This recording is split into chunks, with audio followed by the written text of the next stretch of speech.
Bonjour les topistes, moins de 3 minutes pour vous parler de l'accompagnement. Vous voyez cette roche, c'est comme une personne.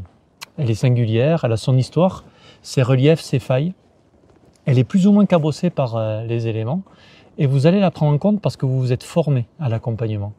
Vous avez développé vos capacités d'écoute, d'empathie et disposez de nombreux outils plus ou moins adaptés à cette personne qui vont vous permettre d'aller plus ou moins loin avec elle. Et vous allez les utiliser non pas parce que vous les maîtrisez et vous savez qu'ils sont bons, mais bien parce qu'ils résonnent pour la personne et c'est à vous de repérer cela grâce aux questions que vous allez poser à la verbalisation des émotions. Regardez par exemple ce python. Donc, il est solide, pourtant mal positionné, il ne remplira pas son rôle et cet ancrage s'avérera totalement inefficace.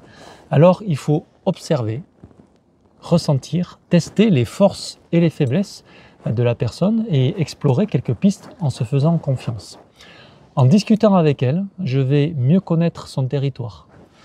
Vous entendez là comment ça résonne? On n'a pas tout à fait le même son en fonction de l'endroit où on se situe avec les questions que l'on pose. Pour ça, j'utilise le marteau de l'empathie.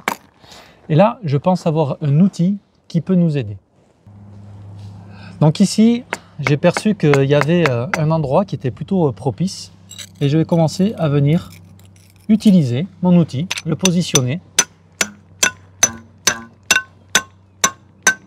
Ça y est, je commence à sentir l'adhérence, les vibrations. Vous entendez comment ça répond? Comme on dit, il commence à chanter. Il se synchronise de cette façon-là avec son écrin. Vous comprenez qu'avoir de bons outils ne suffit pas. Il faut aussi trouver le bon endroit, le bon moment pour la personne, de façon à ce qu'il soit efficace. Il faut donc prendre le temps d'analyser, de sonder le terrain sur lequel on va évoluer pour éviter d'avoir des certitudes sur la robustesse de nos outils et qui ne sont pas forcément adaptés à la personne.